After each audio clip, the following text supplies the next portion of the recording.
Arthur Conan Doyle, The Sign of the Four. Chapter 11. The Great Agra Treasure. Our prisoner sat in the cabin opposite the iron box. He had worked hard for it and waited a long time to get it. He was a sunburned man with wild eyes. His face had many lines and wrinkles, which showed he had lived a hard life outside.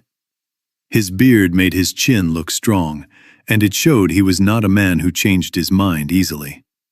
He was about 50 years old. His black curly hair had a lot of gray in it. His face, when calm, was not unpleasant, but his heavy eyebrows and strong chin made him look very frightening when he was angry, as I had seen before. He sat with his hands in handcuffs on his lap. His head was down on his chest. He looked with sharp, bright eyes at the box that had caused all his bad actions. It seemed to me that there was more sadness than anger in his face. Once he looked at me, and there was a small sign of humor in his eyes.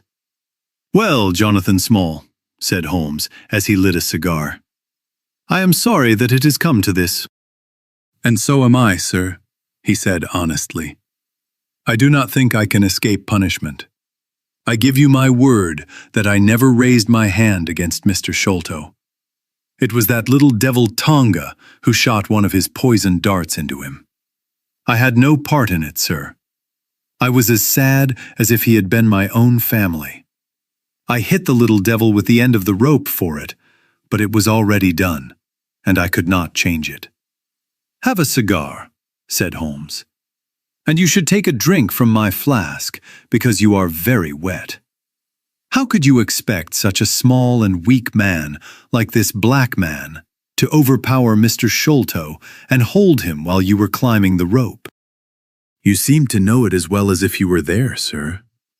The truth is, I hoped the room would be empty. I knew the habits of the house quite well, and it was the time when Mr. Sholto usually went to have his supper. I will not hide anything. The best defense I can give is the simple truth. Now, if it had been the old Major, I would have killed him without any regret. I would have thought no more about stabbing him than about smoking this cigar. But it is very hard that I should be punished because of this young Sholto with whom I had no problem at all.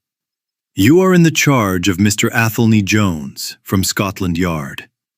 He will take you to my rooms, and I will ask you to tell me the true story.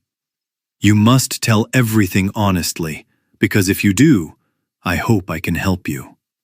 I think I can prove that the poison worked so quickly that the man was already dead before you even reached the room." "That is true, sir. I have never had such a shock in my life as when I saw him smiling at me, with his head on his shoulder as I climbed through the window. It really shook me, sir. I would have almost killed Tonga for it if he had not run away. That is why he left his club there, and also some of his darts, as he told me.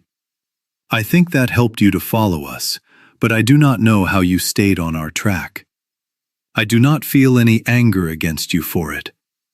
But it is a strange thing," he added with a bitter smile, "that I, who have a fair right to almost $500,000 of money, have spent the first half of my life building a breakwater in the Andaman Islands, and will probably spend the other half digging drains at Dartmoor.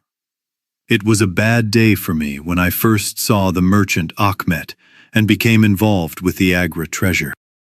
It has never brought anything but a curse to the man who owned it. To him it brought murder.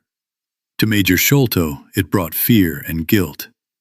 And to me it has meant a life of slavery." At that moment, Athelney Jones pushed his large face and heavy shoulders into the small cabin. "Quite a family meeting," he said. "I think I will have a drink from that flask, Holmes. Well, I think we can all congratulate each other. It is a pity we did not take the other man alive, but we had no choice. I say, Holmes, you must admit that it was very close. We did everything we could to catch her." "All is well that ends well," said Holmes. "But I did not know that the Aurora was so fast." Smith says she is one of the fastest boats on the river, and that if he had had one more man to help with the engines, we would never have caught her. He says he knew nothing about this Norwood case." "That is true," cried our prisoner. "Not a single word. I chose his boat because I heard she was very fast. We told him nothing, but we paid him well. He was to get even more money if we reached our ship, the Esmeralda, at Gravesend, which was leaving for Brazil. Well, if he has done nothing wrong, we will make sure nothing bad happens to him. If we are quick to catch people, we are not so quick to judge them." It was interesting to see how important Jones was beginning to feel after the capture. From the small smile on Sherlock Holmes's face, I could see that he had noticed it. "We will soon be at Vauxhall Bridge," said Jones, "and we will let you, Dr. Watson, go with the treasure box. I must say that I am taking a serious responsibility by doing this. It is not usual, but an agreement is an agreement. However, because it is my duty, I will send an inspector with you, since you have something very valuable. You will drive, I suppose?" "Yes, I will drive." "It is a pity there is no key, so that we can make a list first. You will have to break it open. Where is the key, my man?" "At the bottom of the river," said Small shortly. You have caused us enough trouble already. There was no need for this extra problem. However, Doctor, I do not need to tell you to be careful. Bring the box back with you to Baker Street. You will find us there on our way to the station." They left me at Vauxhall with my heavy iron box and with a friendly, strong inspector as my companion. After 15 minutes in the carriage, we arrived at Mrs. Cecil Forrester's house. The servant was surprised to see a visitor so late. Mrs. Cecil Forrester was out for the evening, she said, and would be back very late. Miss Morstan, however, was in the living room, so I went there with the box in my hands, leaving the helpful inspector in the cab. She was sitting by the open window. She wore a light white dress with a small touch of red at the neck and waist. The soft light of a lamp fell on her as she sat back in the chair. It shone on her calm, gentle face and gave a soft shine to her rich hair. One white arm and hand rested over the side of the chair. Her whole position showed deep sadness. When she heard my steps, she quickly stood up, and a bright color of surprise and pleasure came into her pale cheeks. "I heard a cab arrive," she said. "I thought Mrs. Forrester had come back early, but I never thought it could be you. What news have you brought me?" "I have brought something better than news," I said, putting the box on the table and speaking in a cheerful and loud way, although my heart felt heavy. "I have brought you something that is worth more than any news in the world. I have brought you a fortune." She looked at the iron box. "Is that the treasure?" she asked calmly. "Yes, this is the great Agra treasure. Half of it is yours, and half belongs to Thaddeus Sholto. You will each have about 200,000. Think about that, an income of £10,000 a year. There will be few richer young women in England. Is it not wonderful?" I think I showed too much joy, and she noticed something not real in my words, because I saw her eyebrows rise a little, and she looked at me with interest.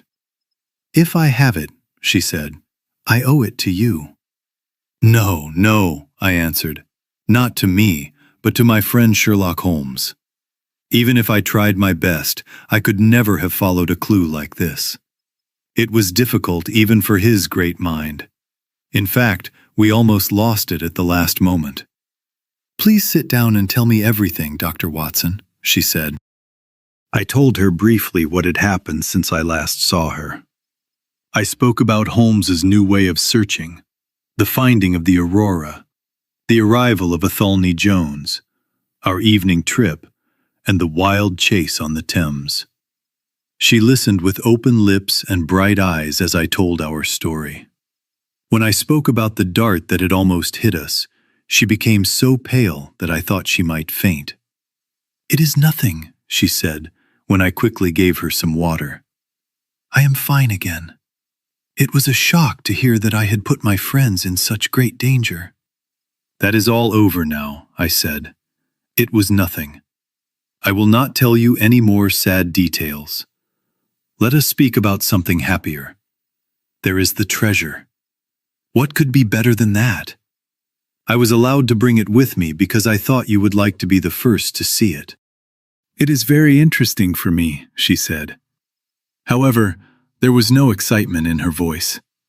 She probably thought it would be rude to seem uninterested in something that had cost so much to get. "What a beautiful box," she said, bending over it. "This is Indian work, I think?"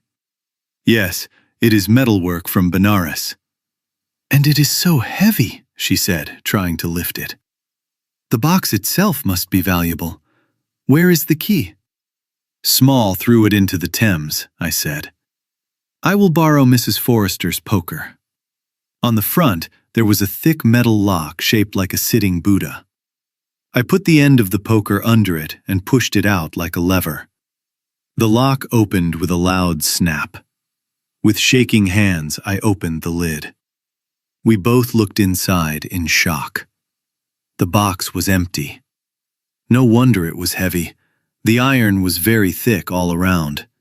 It was strong, well made, and solid, like a chest made to carry very valuable things. But there was not a single piece of gold or jewelry inside. It was completely empty. "The treasure is gone," said Miss Morstan calmly. When I heard her words and understood them, I felt a great weight leave my heart. I did not know how much this Agra treasure had troubled me until it was gone. It was selfish, of course, and wrong, but I could only feel that the golden barrier between us had disappeared. "Thank God!" I cried from my heart. She looked at me with a quick, questioning smile. "Why do you say that?" she asked. "Because you are close to me again," I said, taking her hand. She did not pull it away.